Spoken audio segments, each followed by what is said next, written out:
I am delighted this morning to host our grand rounds, and this morning the theme is translational cardiovascular sciences. So as people may or may not know, every grand rounds we try to share a theme across the institute for all of the various things that we do and that we're interested in. So obviously we share between transplant. I see Sharon. We see prevention and rehab, et cetera. So today is our translational cardiovascular sciences round, and we try to invite a speaker that really sort of demonstrates what it is to be working at the intersection between basic fundamental sciences as well as clinical sciences. So with that, we are honored to have invited and host today Dr. Tessa Barrett from NYU.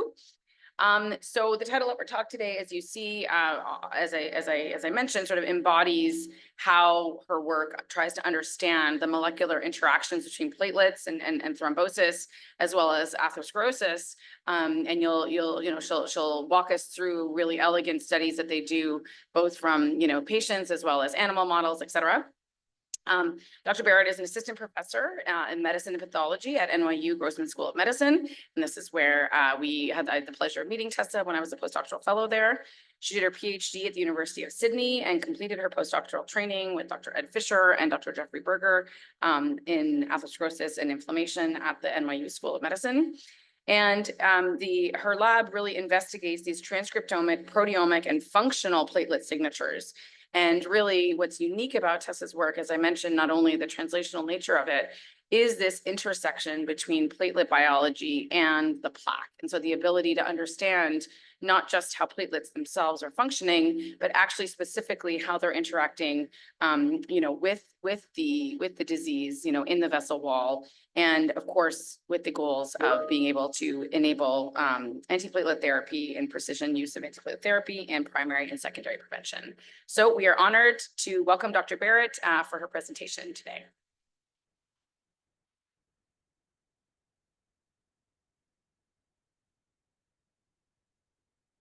Thank you very much for the lovely introduction, and I'm very excited to be today. Just as a preface, I'm not American. You tell that by now. I'm originally from Australia. So today I'll be talking about work in my lab that encompasses two major goals, and that's how we can better identify patients with hyperreactive platelets to help guide primary prevention strategies, and how we can also use these techniques to identify new mediators that could potentially be targeted to reduce thrombotic risk. So as this is cardiology grand rounds, there's no real need to have an extensive introduction into cardiovascular disease. We all know it's the #1 cause of morbidity and mortality worldwide, accounting for 1 in 3 deaths. I found this schematic from the American Heart Association that really, I think, brings to light how many people are dying each day from cardiovascular disease in the US. So every 34 seconds, unfortunately, somebody does die, and this accounts to just under 2,600 deaths per day. So 85% of cardiovascular disease deaths occur due to either a myocardial infarction or stroke. So these are platelet-mediated thrombotic events. So platelet hyperreactivity, or the ability of platelets to stick together, is initiating or one of the endpoints in a thrombotic event. And people who have hyperreactive platelets are at a 2 to 4-fold increased risk of arterial thrombosis. So in secondary prevention of cardiovascular events, up to 30%, and this number could even be higher, of patients on antiplatelet therapies experience a recurrent thrombotic event. And this highlights that there's substantial thrombotic risk even in those who are currently taking standard medicines. So I will also just quickly go into, because this is another aspect of my lab, platelets are much more than just clotting cells. They do more than just stick to each other and initiate either wound healing or thrombosis. They can interact with various players in the innate and adaptive immune system. So we're also particularly interested in the lab how they interact with circulating immune cells, such as monocytes and neutrophils, And then there's a host of other labs also investigating their effects in adaptive immunity, how they can affect the functions of T and B cells. So it's via their direct interaction with each other and also heterodynamic interactions with other cell types that it contribute to atherogenesis and atherothrombosis. So again, hyperreactive platelets are more likely to interact with themselves, and they're also more likely to influence the function of adjacent or nearby cells. So currently, the two major classes of antiplatelet therapies are P2Y12 receptor antagonists or inhibitors, and COX-1 inhibitors. So as everyone's aware, is aspirin and predominantly clopidogrel. So both of these drugs target different receptors or pathways in the platelet with the ultimate goal of suppressing platelet activation. So for a very simplistic schematic here, activation of either of these pathways leads to platelet activation, which leads to the release of alpha granules, dense granules. So these are biomolecule-rich granules that promote thrombosis. They also promote systemic inflammation.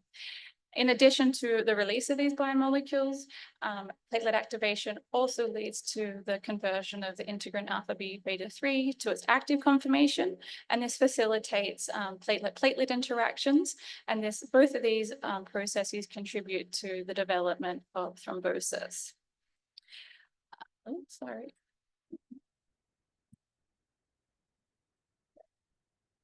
So despite both of these therapies being effective in reducing platelet hyperreactivity, both of them come with a significant risk to benefit trade-off.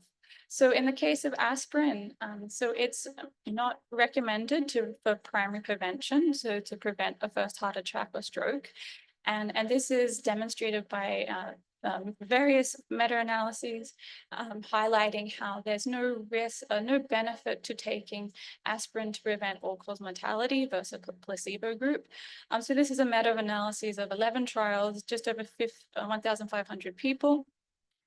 In this case, there's no change in all-cause mortality. And when we look specifically at cardiovascular mortality, again, there's no significant benefit to taking aspirin versus a placebo. In the case of incidence of myocardial infarction, the analyses generally indicate that there is a benefit to taking aspirin. However, this comes with a caveat if we exclude studies that were performed prior to 2000, so prior to the establishment of definitions for MI, and also prior to the establishment of the large majority of trials and hospitals using high-sensitivity troponin. We actually lose its effect.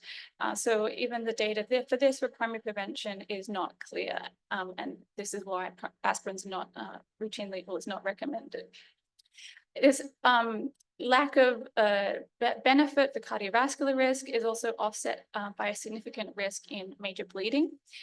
So there's a 47% increase in those taking aspirin for primary prevention, and this is attributed predominantly to intracranial hemorrhage.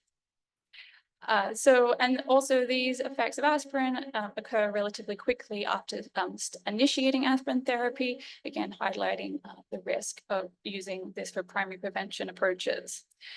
Just to further, reiterate this, the interpretation here is for F number needed to treat. So for every 241 people that you would treat, you would prevent one non-fatal MI or one non-fatal stroke or vascular death. However, on the flip side, for number needed to harm, for every 210 people you would treat, you would induce a major bleeding event. So this parity is, the predominant reason why aspirin is not recommended for primary prevention. Additionally, P2Y12 inhibitors come with an even greater risk of bleeding. I guess the take-home message is there's a need to develop or investigate new therapies to suppress thrombotic risk and risk of ischemia, especially given the high burden of cardiovascular diseases. So this is essentially what drives my lab. So we are driven by two fundamental questions. So the intersection of platelet biology and cardiovascular disease. So we aim to develop diagnostic tools to better predict platelet-mediated cardiovascular risk. So this is to inform who would benefit from current antiplatelet therapies. So if we could understand who's at heightened risk, perhaps they would have a better they would be at a greater advantage to taking aspirin or something similar to prevent a first heart attack or stroke. And this would be overcompensated for the bleeding risk. So we also, with these kinds of studies, we also aim to identify new targets that can produce thrombosis while preserving normal hemostasis. For the first part of the presentation today, I will discuss our recent work and how we've gone about developing a diagnostic tool to better predict platelet-mediated cardiovascular risk, and ideally how we can use this to identify individuals who will most benefit from antiplatelet therapies for primary prevention. So just before I go into our studies, I'll describe an assay we use a lot in the lab that's used by many people worldwide, but it also forms the basis of our thinking when trying to develop a diagnostic transcriptomic signature. So we use a technique called light transmission aggregometry. So this is, sorry, I won't even try to point. There you go. This is a technique that's used generally in hospitals or clinically to diagnose platelet disorders.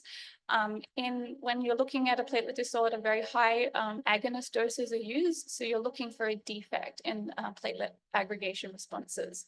However, it can also be used to inform platelet hyperreactivity when we either use no agonist or very low doses of agonists, because this allows us to identify patients who have this prime platelet phenotype that's more sensitive to becoming activated. So this is a seminal study from 1990 that really demonstrated high platelet reactivity associated with adverse outcomes.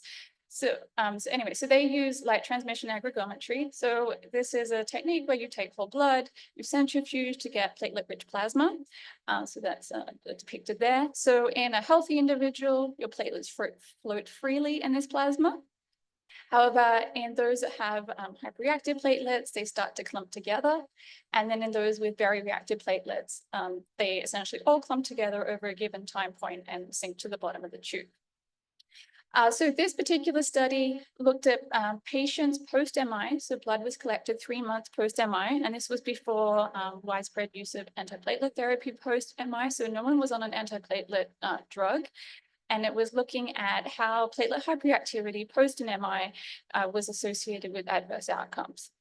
So they found in patients whose platelets did not spontaneously aggregate, there was a risk of a recurrent event or death. However, this was markedly increased in those patients whose platelets spontaneously aggregated to an intermediate extent. So the relative risk of a cardiac event was 1.6, and in those whose platelets were very reactive, their relative risk went up to 3.1. So as I mentioned, this is one of the first studies to demonstrate the link between platelet hyperreactivity and subsequent cardiovascular risk. In the years since, there's been other groups that have also reported similar findings. However, now antiplatelet therapy is quite common. So it comes to the question, well, how can we identify this kind of phenotype even if a patient is on a significant amount of antiplatelet therapy or even in the normal state unmedicated? So for this, we've turned to an agonist. So we're taking an agonist-based approach. So this is, again, some graphs demonstrating what occurs when no agonist is added to the platelet. So on the x-axis here, we're looking at aggregation, y-axis, number of subjects. In the large majority of healthy individuals, was the case of this study, you find very low aggregation responses when no agonist is added. However, if we add submaximal or low amounts of an agonist, 0.4 micromolars of epinephrine, we find this bimodal response. And as we increase the concentration of the agonist, we see the large majority of people shift to the right.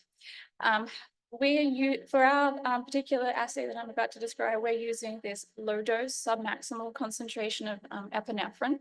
So this allows you to identify patients with this truly hyperreactive phenotype. So these are very small amounts of an agonist, and this population here are those that are sensitive or pre-primed for activation. So to develop a transcriptomic diagnostic tool, we've utilized a study that was performed at NYU called the PACE study. So this was a group of patients who were referred for lower extremity revascularization. So all patients had established peripheral artery disease, and we collected blood from these patients prior to their procedure.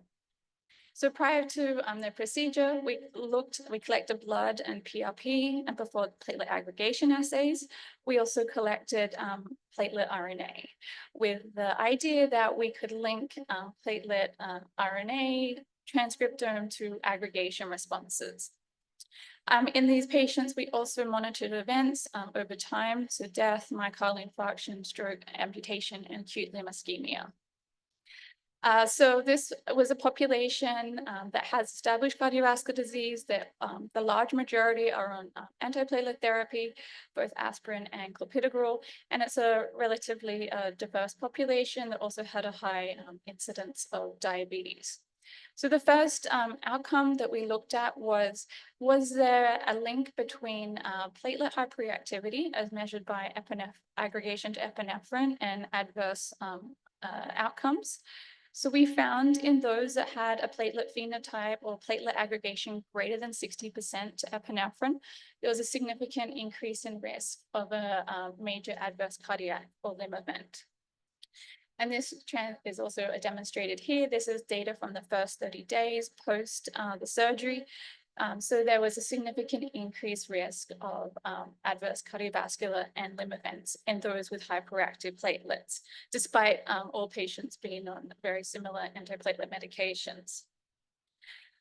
So these data demonstrate that in this particular study that we were looking at, we were able to identify that platelet activity was associated with increased cardiovascular risk. I didn't go into it too much, but there's various technical limitations that impair the ability of platelet aggregation to be measured routinely and reproducibly by the large majority of labs. So we utilized, our idea here was to develop a more a signature that could be one day be more high throughput, and we would collect platelet RNA or perhaps blood RNA and develop a risk score. So these transcriptomic-based diagnostics have shown promise in other fields, such as transplant rejection, viral infections, and cancer. So here we're trying to develop a transcriptomic signature of platelet hyperreactivity. So going back to this PACE study, as I mentioned, prior to the surgery, we collected platelets. We also assessed their aggregation responses, and then we performed RNA sequencing. So what we've done now is we've taken all the transcripts here that were different between those who had a hyperreactive platelet phenotype or a normal reactive platelet phenotype, and then also looked at the transcripts that positively or negatively associated with platelet aggregation responses. So from this, we identified a 451, which is quite high, gene signature of platelet reactivity. And then via machine learning, we assigned each patient in the training cohort a PRESS score. So the idea is here that we're using the transcriptome of that patient based on their known reactivity to develop a risk score to look at whether we can use the transcriptome to assess cardiovascular risk. So when we did validation of our developed score, we found that there was 81% accuracy in distinguishing those that had a hyperreactive platelet phenotype. Obviously, for any studies like this, it's important to have a validation cohort, particularly because this transcriptomic signature was developed in a population with known cardiovascular disease. We were interested to see if we could validate this in a healthy population. So for that, we worked with a collaborator at Duke University who had a cohort of healthy people who, a subset he had previously identified as having hyperreactive platelets. And we found that when we applied our score to these patients, it was very good in stratifying those with hyperreactive platelets versus not hyperreactive, even in patients off antiplatelet medication and in the relatively healthy population. And again, the accuracy of the score in distinguishing patients was quite good.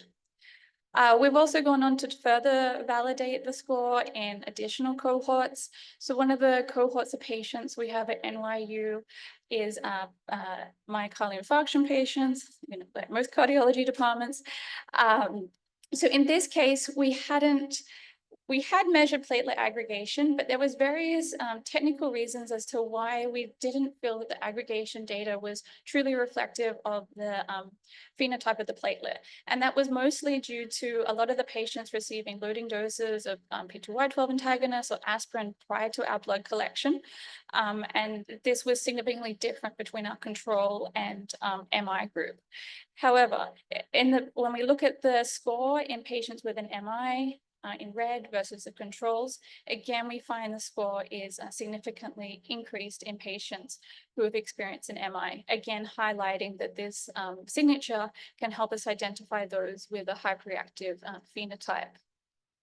Similarly, when we went back to a larger study with outcomes measured up to 5 years with a median of 18 months, and generated a score for patients at the beginning of the study, we found those that had a score above the median had a 90% increase in a major cardiovascular event.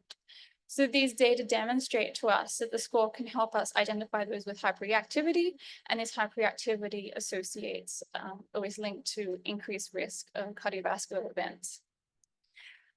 This is a bit of a segue. This is more for the basic science people, but I'll come back to it. So it's like, well, what are these genes? What are they doing? What are they representing? Is it even important? We like to think that they are.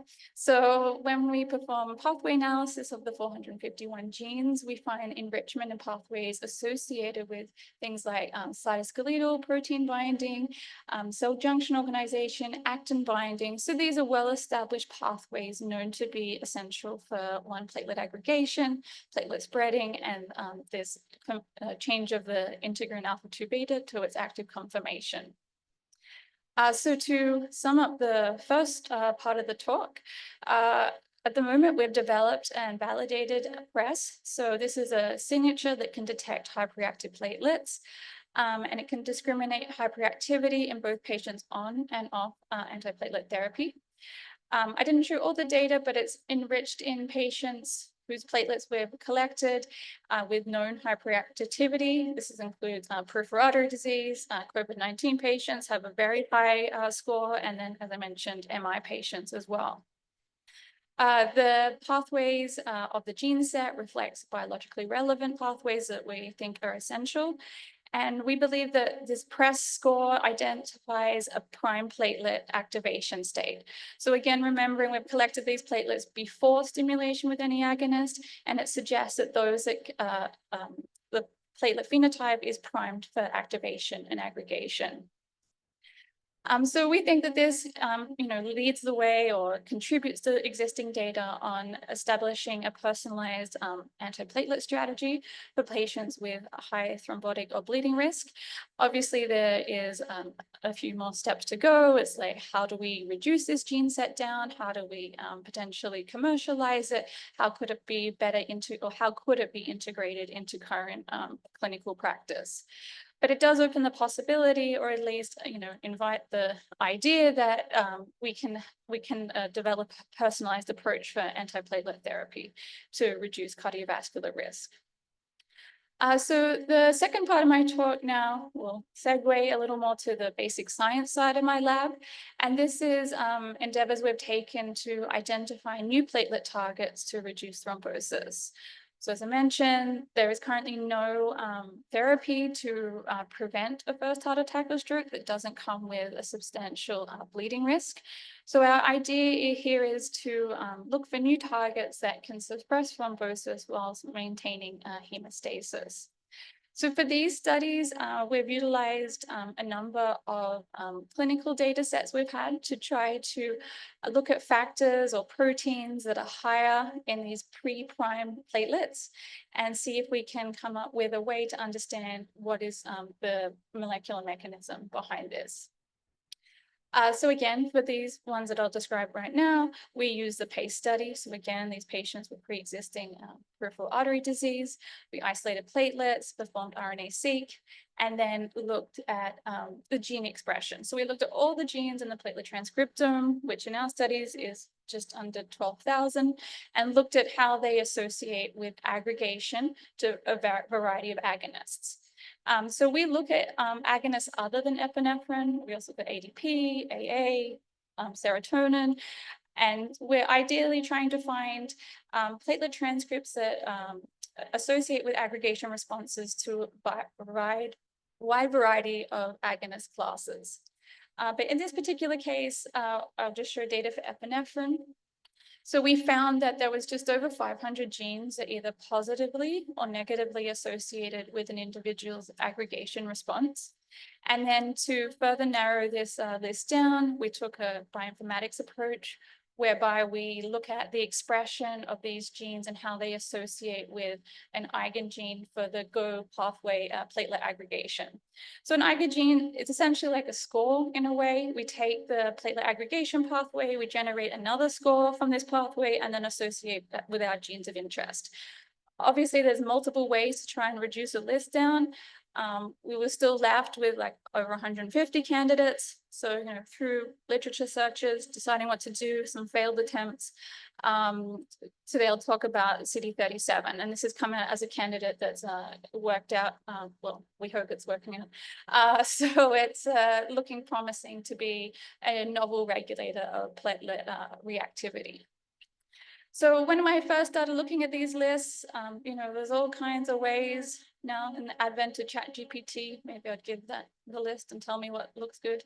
But back then I was, and my postdoc was going through the list. So why CD37? So CD37 is a tetraspanin, and I was like, okay, what's that? So this is a transmembrane protein that in other cell types has been shown to coordinate cell signals like activation, movement, immunity, and development. So it plays a role in spatial organization of proteins in the cell membrane, where it can actually direct other proteins to signal into these microdomains known as tetraspanin webs. So we thought that this could be potentially relevant in the case of platelets, given that a lot of the processes that lead to activation and aggregation are occurring on the cell surface. So CD37 had not previously been studied in platelets. There was actually two studies that said it was not expressed in platelets at all. However, through some proteomic work, Western blotting, more transcriptomics, we are convinced that it's actually expressed in both mouse and human platelets, and we attribute to lack of finding earlier on due to low sensitivity of techniques. So despite it not being studied in platelets, there other family member proteins had previously been looked at in platelets, so CD9, CD151, and they were shown to influence platelet function.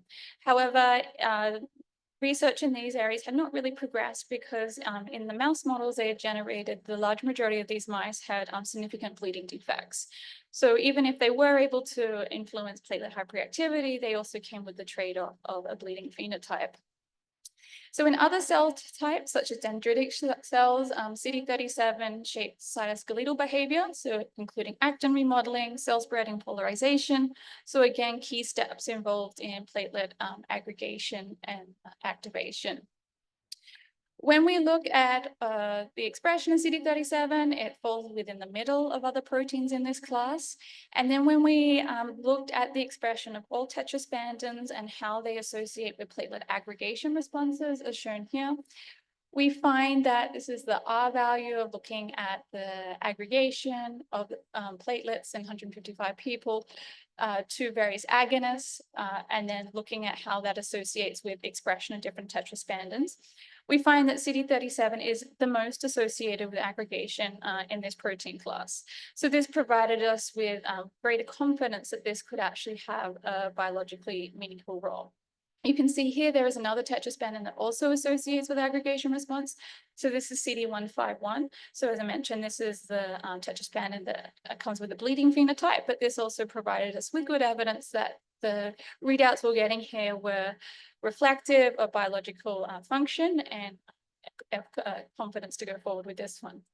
Again, taking a bioinformatics approach. I know sometimes people are like, oh, you can show anything with bioinformatics, but in this case, we found it reassuring that an individual's level of CD37 also was associated with classical platelet aggregation responses. So from this approach, we then went into cell culture models and animal models. So after finding these candidates, then we want to try to understand if it's truly a real candidate and what the mechanism may be. So I won't go into too much here, but one of the models we use in our lab is a primary model of megakaryocytes. So it's difficult in cell culture models to study platelets because they're anucleic, so you can't knock out a gene and then look at the function. However, there's recent evidence that in vitro culture of megakaryocytes can allow you to model a lot of function or classical functions of platelets in vitro. So for this model, we take stem cells from GM-CSF mobilized individuals, and then we culture them in the presence of either thrombopoietin or stem cell factor for 12 days. And then by the end of the 12-day period, these represent mature megakaryocytes. And we can characterize them by a number of ways. One, when you look down the microscope, they're incredibly large cells and they produce platelets, which I'll show in a second. But the main thing is they're completely devoid of CD34 expression, and they have significant increase in markers associated with mature megakaryocytes and platelets. So these are very large cells expressing CD41, CD42B. So this is a video that I like, even if it's not too relevant to today's talk. So they are truly functional cells. So megakaryocytes are pretty amazing cells. They produce these proplatelet type structures, and that's how platelets are brought off into the circulation when they're in the bone marrow. So megakaryocytes in culture act a little different to those in the body, but essentially the megakaryocytes we're generating by day 12 here are reflective of what we see in vivo. So we use this model to try to understand the effect of CD37. By CRISPR editing, we knock down CD37. We get good knockdown at both the protein and RNA level. And then we use this model to initially look at classical platelet activation responses. So this is going back to the slide from right at the beginning. We look at conversion of the integrin alpha-2b beta-3 to its active conformation. So this is, again, essential for platelet aggregation responses, and then also the release of alpha and dense granules. So in our knockout cell culture model, we find following just in the resting state, there's no difference in PAC1 expression. How this is significantly attenuated following exposure to the platelet agonist thrombin. And similarly, we find that these platelets are become less activatable in the absence of CD37. So we're in the process of also using this model to understand in the context of these tetraspanin webs, what CD37 is associated with. But to go on a little bit more, we also obtained a mouse model to also further understand the role of CD37 in vitro. So when we first got this model, we first collected washed platelets from the mice and looked at the expression of CD37. It's clearly knocked out. There's no change in platelet count, which is reassuring. So it suggests that this is not a protein essential for platelet biogenesis. And also we find no differences in the blood to coagulate, suggesting there's no changes in the coagulation cascade in the absence of CD37. And there's no increase or there's no difference in the bleeding susceptibility of wild type or knockout platelets. Again, suggesting that CD37 may be more important in regulating intrinsic platelet function in the context of aggregation and perhaps interaction with immune cells, but there's no difference in bleeding susceptibility.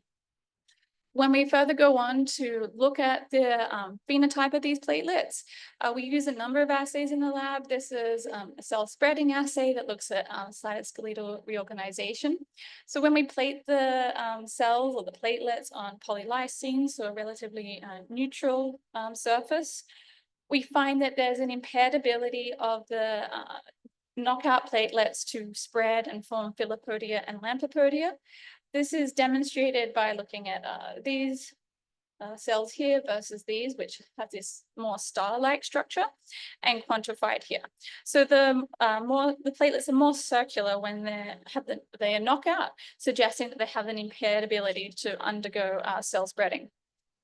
We also find this very dramatic phenotype when we use a surface that is fibrinogen.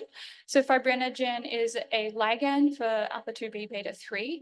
So we had some evidence that this was a protein involved in aggregation, which is an alpha-2b beta-3 mediated process. And we find when we plate the platelets on fibrinogen, we see a significant defect in their ability to spread out. So if you look at this cell versus these two cells, it's a clear defect. And this is quantified here.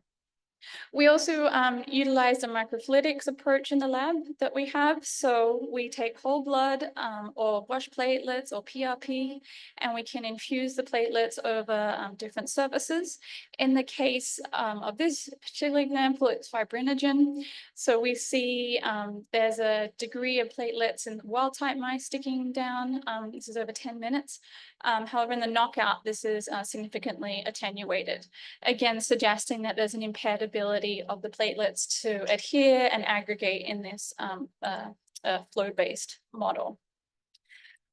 Consistent with this, we also find there's an impaired ability of the platelets to express the activated integrin alpha-2b beta-3. So these data are all pointing to a suggestion that CD37 is able to regulate the conversion of this to its active conformation, or at least participate in this process.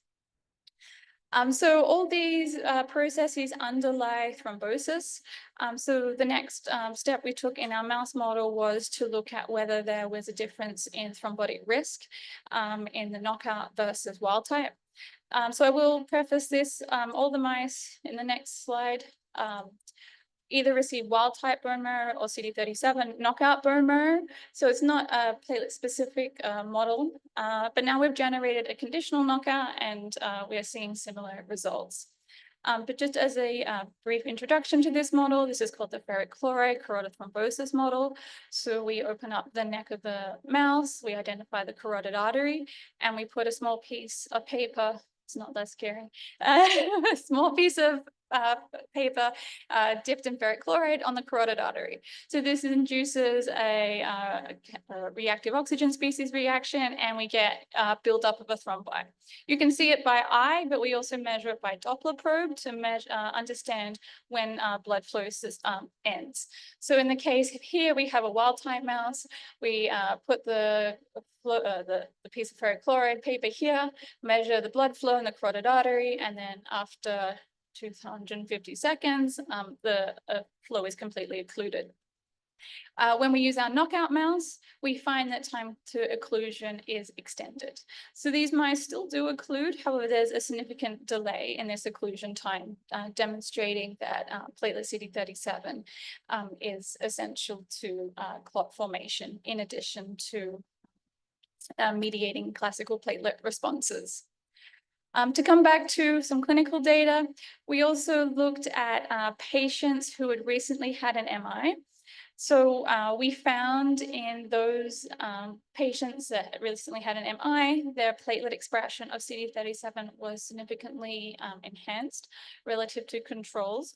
So these are not healthy controls, but rather people have come to the hospital for angiography. So they make good controls for this population, but we do see that there's a significant increase. And interestingly, we find that over time, when we look at these patients again, 3 months later, there's a significant reduction in their CD37. And this also tracks with a decrease in their hyperreactive platelet phenotype. So we're also interested in understanding what leads to this reduction or what contributes to this initial increase to understand how we could potentially modify or suppress CD37 in the context of an MI. By platelet-informed transcriptomics, we've identified a novel regulator of platelet aggregation and activation. It associates with various processes as key to aggregation and thrombosis. We find that the knockout platelets have impaired cytoskeletal organization, reduced aggregation, adhesion, and spreading, and we believe that it somehow is altering alpha-2b3 dependent signaling. Additionally, at the time of an MI, we find that CD37 is increased and that this can be decreased over time. And in mice that have a knockout of CD37, they have protection against thrombosis. So like the first part of my talk, there's significant work we still need to do. How is CD37 regulating this process? Is it by a direct reaction, interaction, or another mechanism? But aiming now to identify the protein candidates CD37 is associated within the protein in the cell membrane, and whether this changes post-activation and how we could potentially limit this interaction. As Katie mentioned right at the beginning, my lab actually started looking more in the context of just pure atherosclerosis and development of plaques. So we're interested also to look at how this interaction between platelets and monocytes and neutrophils leads to plaque development and what is the contribution of this. So we have also mouse models where we look at plaque instability and more of a atherothrombotic mouse model to look at how it contributes to end stage events. So I actually don't know if I'm on time or not, but I obviously like to thank multiple members in my lab, a host of collaborators at NYU, especially Jeffrey Berger, who was the PI of the PACE study, Harmony Reginald, who is the PI of the women's heart attack study, and then various people who supported the bioinformatics as well. And thank you. Fabulous. Thank you so much, Dr. Barrett. Excuse me. So I'm going to pass the mic around if any questions. I see Dr. Chi first. That was excellent. It's very interesting to hear about your work. I had a couple of questions related to PRESS. Yeah. The first is more of a clinical application question. Is that test, is it done on sort of a fresh blood sample, or can it be stored? Is the turnaround time for testing short, as in, is it going to be a point of care or more sort of a result that comes after some time? And then costs, because it's a molecular test, they usually are costly. No, and then my second question was also related to PRESS. You showed pretty good performance in terms of risk prediction of clinical events. And you said that you looked at it in patients who were on antiplatelet therapy. Yeah. So taking a step back, have you looked at how it varies, or the relationship of PRESS and patients on different antiplatelet agents, as well as single versus dual antiplatelet? And I guess the reason for that question is to tease out who may be resistant to certain antiplatelet agents. Yeah. So I'll answer the first question first. So the second question first. So we have not looked in human patient populations really stratifying by different antiplatelet therapies and how PRESS may differ. That's in patients with cardiovascular disease. In the population we use from Duke, so those patients, that a healthy cohort, they also, following their initial enrollment, they also took either aspirin or a P2Y12 antagonist for a period of time. And we looked at how PRESS can change with each of those treatments. So we found that in the case of aspirin, if an individual's PRESS score, let's say, was 5 before taking aspirin, it remained 5 post-aspirin. However, in the case of a P2Y12 antagonist, if the level was 5, it went down to generally about 4. So it does indicate in a healthy population it's potentially modifiable. But I guess the question is, like, even though if it is modifiable, does that lead to a decreased incidence of risk? That's something we don't know. But yeah, these are important questions to know, and also to see who, maybe it could help inform who would be resistant or non-responsive to a particular therapy. That study was very small, it's only 35 individuals, so it's hard to really draw too many conclusions from that. But that is something we're interested in looking at. In terms of is PRESS available as a test? It's not currently, but what we're doing now more in the lab, so this PRESS is derived from the platelet transcriptome. So in theory, what would need to happen, the blood would be taken from a patient, would generate, take the platelets and do RNA extraction and then come up with a risk score. However, we appreciate that that is probably not really going to happen in real life.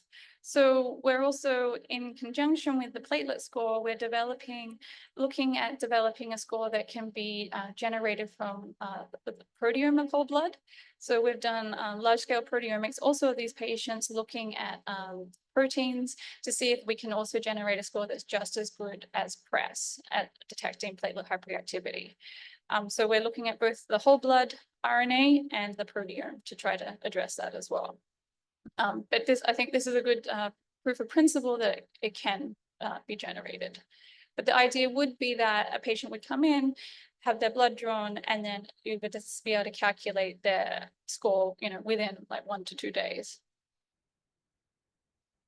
I have a question, Dr. Barrett. I'm sure you've thought of this, and what are the links to the single nucleotide polymorphisms that are associated with MI, and have any of those shown up in either CD37 specifically or any of the other aspects of your PRESS score? Yeah, that is a fantastic question. And the answer, honestly, is we have not looked. Oh, geez. Okay. We can help with that. So that is like a fantastic question. And I think that is a project that we need to start because it's very obviously a question that is important. Yeah.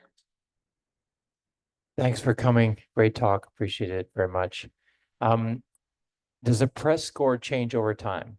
So if you're using it to predict events, yeah, is it going up and down? We know that it happens with inflammation and so on. Yeah. So again, we went to the PACE study. So we collected platelet RNA from these patients before their procedure.